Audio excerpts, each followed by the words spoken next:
A los 65 años de su fin, la epopeya de Abdelkrim sigue presente y viva en la memoria y conciencia de los españoles. Su lucha heroica contra los ejércitos invasores de su país, en nombre de unos principios avalados hoy por la comunidad internacional de naciones, sacudió a la opinión pública mundial y le convirtió en una figura ejemplar cuya aureola no se ha borrado aún.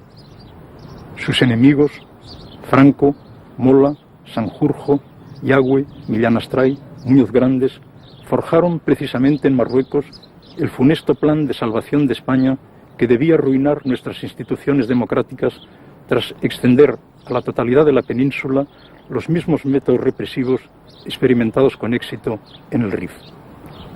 Abdelkrim pertenece así no solo a la totalidad del pueblo marroquí, sino a aquellos sectores de la sociedad española que le apoyaron y supieron ver en él a un patriota enfrentado a los adalides del nuevo orden nacional católico que con aires de cruzada acabó por imponerse en la península años después a punta de espada.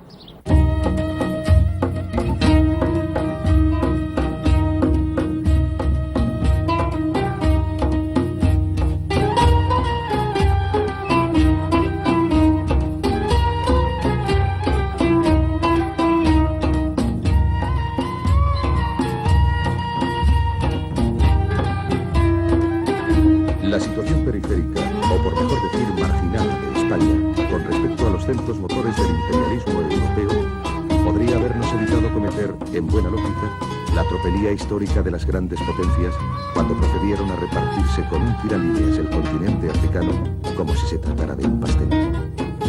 Desgraciadamente, no fue así. Y a cambio de las migajas del festín colonial, ¿cómo íbamos a ser capaces de colonizar las montañas del Rif si no podíamos siquiera explotar y poblar vastas zonas de Aragón, Extremadura y Sierra Morena? Tuvimos que soportar casi 2 décadas de guerra inútil, el desastre de Anual, la derrota de nuestro ejército por las cabilas de un jefecillo rifeño, la humillación de ser salvados in extremis por la masiva intervención militar francesa.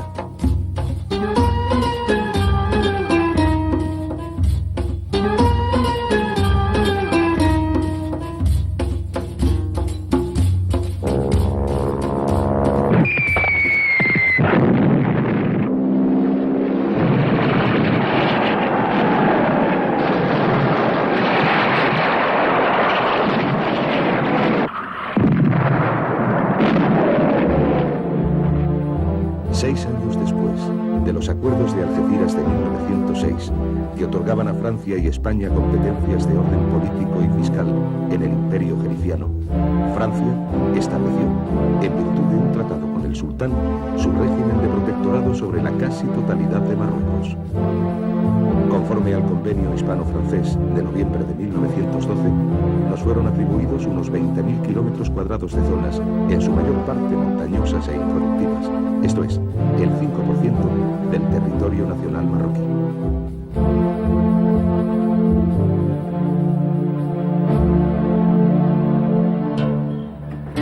Las tentativas de penetración primero en lo que constituía nuestra zona de influencia y luego en la del protectorado, comienzan en 1909, a raíz de unos incidentes entre los trabajadores españoles de la línea férrea de las minas de Benidú y Flur, en Melilla, con las cabilas rifeñas vecinas.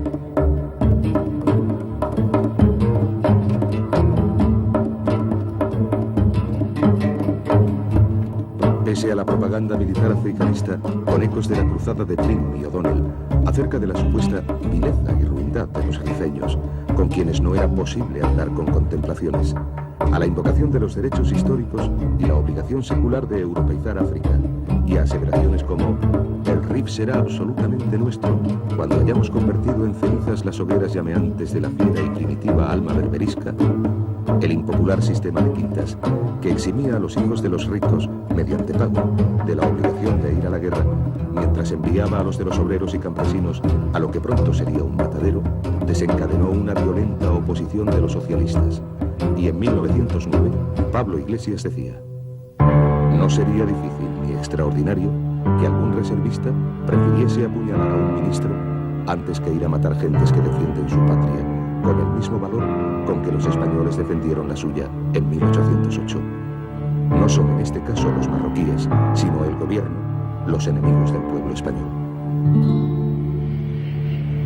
Mientras el ejército sufría el descalabro del Barranco del Lobo, al pie del monte Gurugú, las manifestaciones populares contra la guerra producían el estallido de la Semana Trágica barcelonesa y el fusilamiento del pensador anarquista Francisco Ferrer Guardia.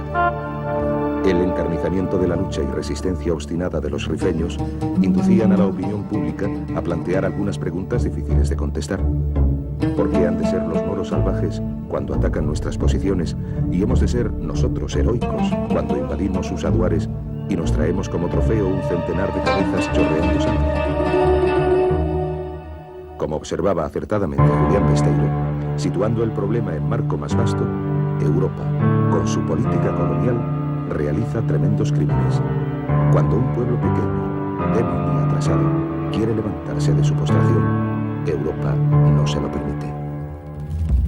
En 1911, el jerife rifeño Mohamed Amecián predica el yihad contra los invasores cuando estos avanzan en dirección al río Kent. No obstante, la ocupación española de Larache y Alcazarquivir, en concurrencia y a remolque de la entrada de los franceses en Fez, Mequinet y Rabat, se lleva a cabo sin resistencia. Amecián muere en el combate en 1912 y un año después, establecido ya el régimen de protectorado, España se apodera de Tetuán.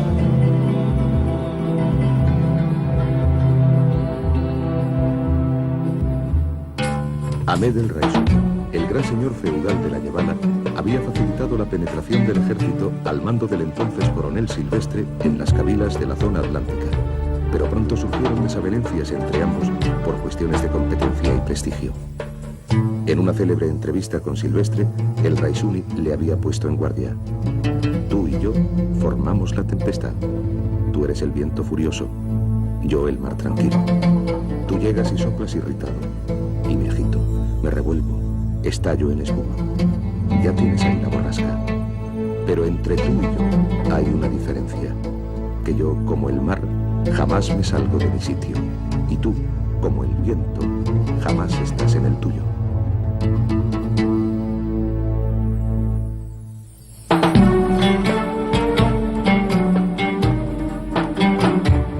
Con el nombramiento del general Gómez Jordana para alto comisario de España en Marruecos en 1915, las relaciones con el Raisuni mejoran pasajeramente. Mas tras la llegada del general Dámaso Berenguer en 1919, el enfrentamiento del señor feudal de la Yebala con el nuevo alto comisario desemboca en ruptura. Durante más de 8 años, el esfuerzo político-militar hispano se había centrado en la Yebala, en un continuo tira y afloja contra el sur.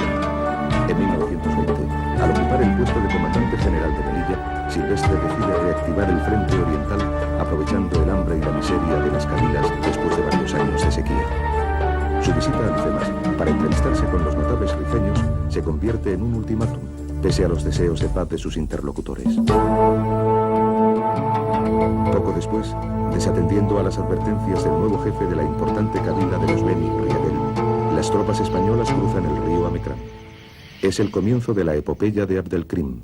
del nacimiento de la guerra colonial revolucionaria y del ejercicio del derecho de los pueblos a disponer de su propio destino, conforme a los 14 puntos del presidente Wilson sobre la nueva legalidad internacional.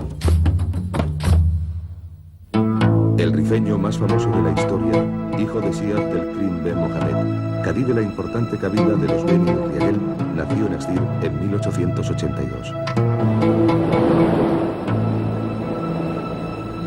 Si Mohamed Abdelkrim recibió en su juventud una educación tradicional arábigo-musulmana y a la edad de 20 años fue enviado por su padre a estudiar en la Universidad Qarawin de Fez, en la que permaneció 2 años consagrados al estudio de la jurisprudencia islámica y, según sus propias palabras, a la práctica de la equitación y manejo de armas.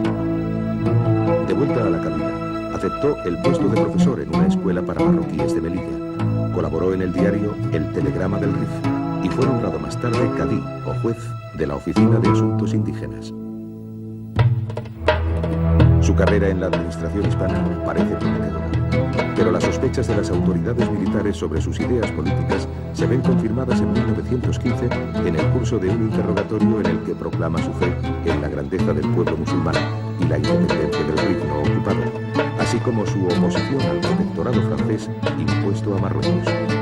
Procesado, Abdelkrim transformará su juicio en una elocuente acusación del imperialismo de Europa y un alegato en favor de la autodeterminación de su pueblo. Como su padre, el futuro líder había creído en la posibilidad de colaborar con España para asegurar el progreso material de los marroquíes. Enfrentado al designio de la ocupación militar del Rif, opta por la independencia frente al progreso. Condenado, encarcelado, lisiado de un pie en una frustrada tentativa de fuga, aprovecha su excarcelación para evadirse de Melilla y regresar a su aldea natal de Astir.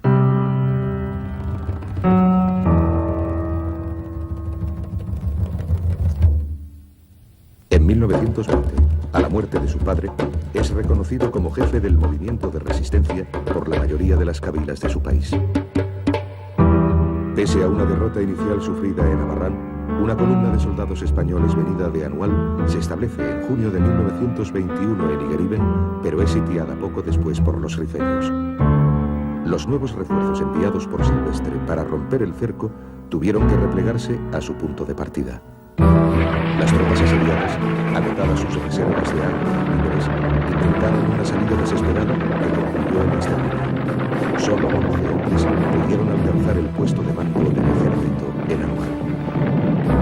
Ante la ofensiva general de los rifeños, los 4.000 defensores de la plaza, presa del pánico, se retiraron en medio de un gran desorden y, abrumado con la responsabilidad de la catástrofe, Silvestre se pegó un tiro.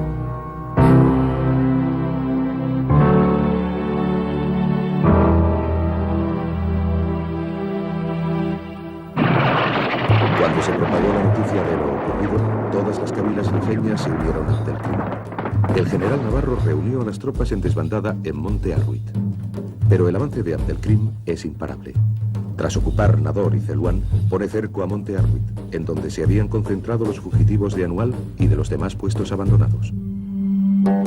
El general Navarro se rinde y, vengando el asesinato de los emisarios rifeños enviados días antes a parlamentar con los sitiados, las Jarcas pasan a cuchillo a una parte de los vencidos.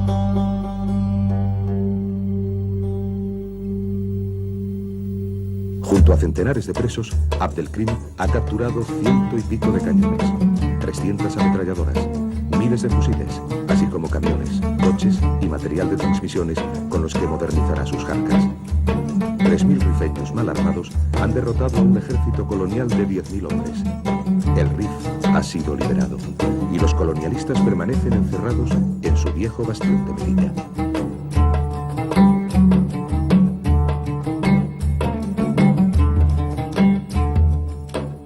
Las razones de la victoria de Abdelkrim son complejas. Consciente de su inferioridad en hombres y en armamento, eludió siempre la batalla frontal con el adversario. Su táctica fue la de la guerrilla. Acoso a destacamentos aislados, ataques nocturnos, sabia alternancia de ferocidad guerrera y liberación de presos, destinada a confundir y desalentar a los invasores. Buen conocedor del terreno, favorecido por la áspera y casi inexpugnable configuración de sus montañas, disponiendo, como disponía, de la complicidad de sus habitantes, supo moverse como un pez en el agua y privar a los españoles de oxígeno. Como decía el futuro líder vietnamita Ho Chi Minh, la enseñanza de la guerra del Rif consiste en mostrar claramente la posibilidad de contener y vencer a un ejército moderno y organizado por parte de un pueblo pequeño que empuña las armas y defiende su patria. Los rifeños tienen el mérito de dar esta lección al mundo entero. Simultáneamente a estas tácticas, empleadas después con éxito por los argelinos, vietnamitas y afganos en sus luchas de liberación nacional, Abdelkrim introdujo en el sistema tribal y anárquico de las jarcas innovaciones y técnicas modernas. Los soldados llevaban consigo alimentos para 8 días. Eran instruidos en el manejo de las armas recién capturadas, adoctrinados respecto a su misión patriótica y liberadora. Abdelkrim adquirió un centro de escucha y transmisión de radio. Estableció una red de comunicación telefónica en los territorios bajo su dominio. Utilizó los instrumentos de la guerra psicológica, recibiendo a corresponsales extranjeros y concediéndoles entrevistas. Su mayor desventaja fue la falta cruel de hospitales y médicos. Los heridos y lisiados rifeños eran atendidos por curanderos locales, y solo al apoyarse de Shawen pudo disponer del material médico de su hospital, abandonado en su huida por los españoles.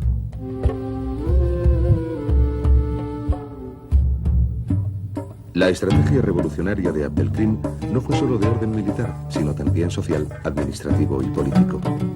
La asamblea que proclamó la independencia del Rif y su reconocimiento como amir de las cabilas estableció un marco jurídico constitucional basado en la participación de aquellas, con sus shiú y caídes de toda la zona liberada.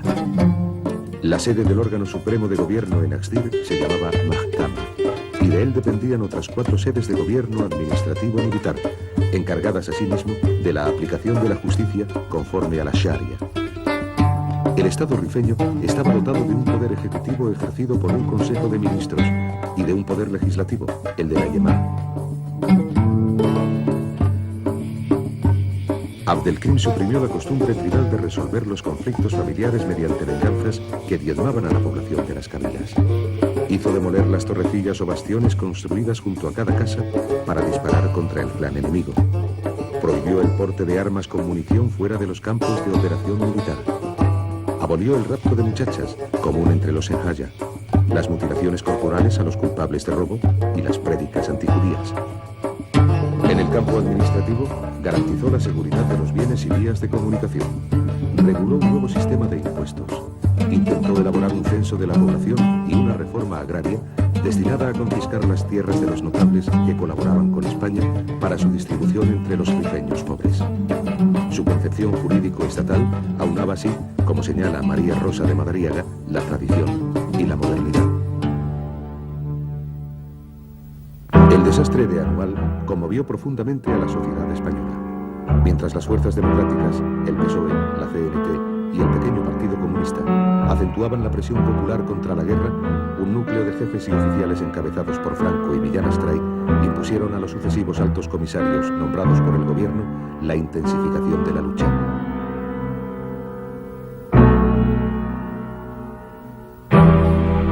En septiembre de 1921, una contraofensiva española hasta Monte Arruy permite descubrir a nuestros soldados, dijo Miguel Martín, el desolador espectáculo de unas ruinas cubiertas de sangre reseca, cadáveres mutilados, restos putrefactos de compatriotas, víctimas de una guerra tan cruel como injusta. Ni el bombardeo naval de Ashur, ni la batalla de Pitz-Yaza consiguen hacer mella en el dispositivo militar rifeño. Las diversas conversaciones indirectas entre el gobierno español y el Amir no dan resultado ante la negativa de Abdelkrim a someterse a la autoridad del Jalifa nombrado por España.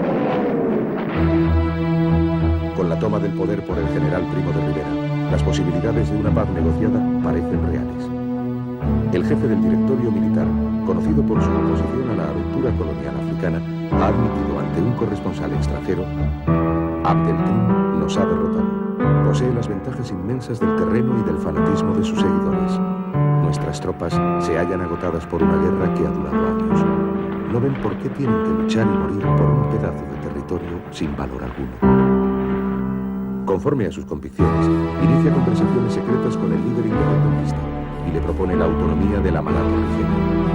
Pero desde su posición de fuerza, aquel se niega a entrar en su juego contemporizador y rehúsa la oferta.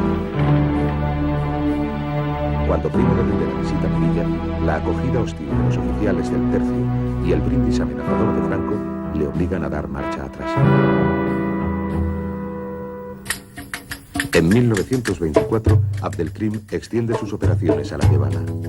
Las cabilas de la zona, dependientes hasta entonces del Raisuni, se unen a su vez a la lucha independentista y con su ayuda corta la carretera de Tánger a Tetuán, aísla a Ararache y pone cerco a Shaul.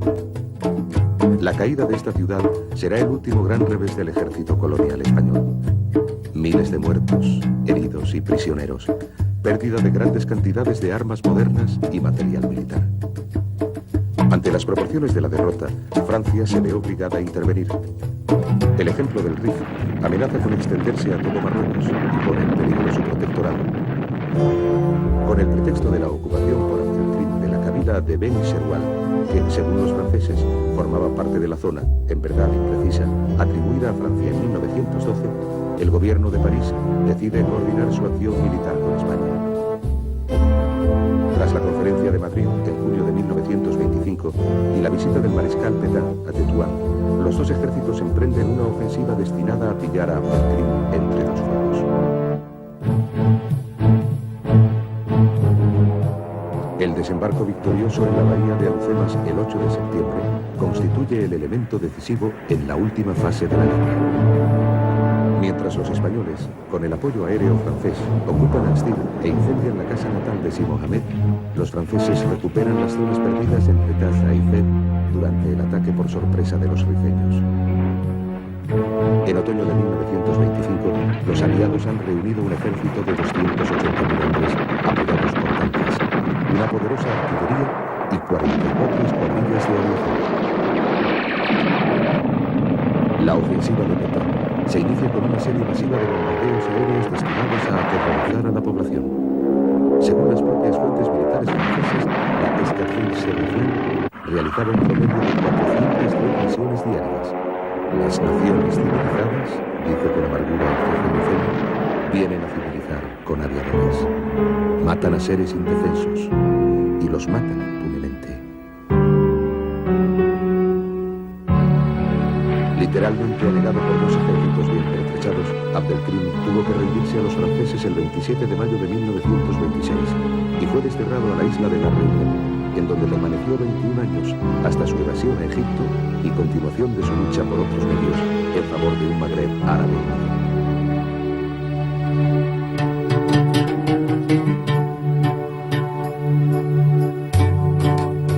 El discurso anticolonialista de Abdelkrim, que invocaba unos derechos reconocidos hoy en la Carta de las Naciones Unidas, era en su época lúcido y premonitorio. En una carta abierta a las naciones civilizadas, el Amir del Rif escribía: ya es la hora de que Europa, que ha proclamado en el siglo XX su voluntad de defender la civilización y elevar a la humanidad, haga pasar estos nobles principios de la teoría a la práctica. De que se alce a defender a los humillados contra los agresores y de que sostenga, frente a los poderosos, el derecho de los débiles, cuyo sentido tradicional de dignidad no puede conducirles de no mediar un socorro exterior, sino a un final ineluctable, la autodestrucción. Los españoles creen que Europa les ha encargado de la reforma y civilización del Rif. Pero los rifeños preguntan: ¿acaso la reforma consiste en destruir viviendas con armas prohibidas o en injerirse en la religión del otro y usurpar sus derechos? A diferencia de lo que hizo luego la propaganda republicana en 1936, con motivo de la utilización de mercenarios rifeños por Franco, al meter a la totalidad de los moros en el mismo saco, el líder independentista supo distinguir siempre al pueblo español del partido colonial denunciado en la península por todos los intelectuales y políticos honestos.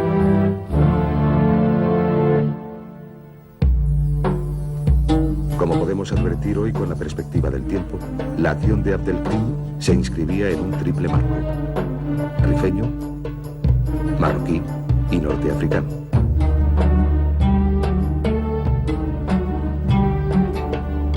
Si tenemos en cuenta que el líder independentista se dirigía a menudo en sus mensajes a la nación y al pueblo de Marruecos, podemos deducir que su creación de un Estado rifeño, impuesta por las exigencias del equilibrio de fuerzas, fue la expresión de una estrategia a medio término realista y prudente. Como dice Abdel al-Laroui, dado que Abdelkrim no podía hablar ni tomar decisiones en nombre del sultán, prefirió, teniendo en cuenta las circunstancias, construir una república, asumir la responsabilidad de sus actos hasta el día en que Marruecos se liberara y devolviese el poder a su legítimo poseedor. Frente a la imagen trazada por sus enemigos de un caid local, predicador del yihad contra los infieles, Jacques Berck distingue en él a un auténtico jefe político que extendió sus ambiciones a una idea nacional e incluso al juego internacional. En plena guerra del Rif, había enviado en efecto mensajes a los hermanos de Argelia y Tunisia, y en 1947, anticipándose a la reciente unión de los 5 estados del Magreb, proclamada en Marrakech, creó en el Cairo un comité de liberación del Magreb, del que formaron parte Bourguiba, Alal el-Fassi y los líderes independentistas argelinos. En lo que toca a España, la guerra del Rif y derrota final de Abdelkrim tuvieron consecuencias desastrosas para el régimen democrático y sentaron las bases de una dictadura que se prolongará por espacio de 40 años. La creación del cuerpo de la Legión por Millán Astray y Franco, compuesto de voluntarios españoles y de otros países, a fin de vigilar y suplir al desánimo y falta de motivación de nuestros soldados, así como la aparición de una casta de jefes y oficiales africanistas que no tardarían en alzarse contra sus superiores, fueron producto de aquella guerra represiva y la experiencia amarga de sus humillaciones. Investidos de una mística nacionalista, al servicio de nuestros presuntos valores eternos, Franco, Sanjurjo, Millán Astray, Mola, Yagüe, Muñoz Grandes, templaron su espíritu de lucha en Marruecos y prepararon desde allí su sangrienta salvación de España.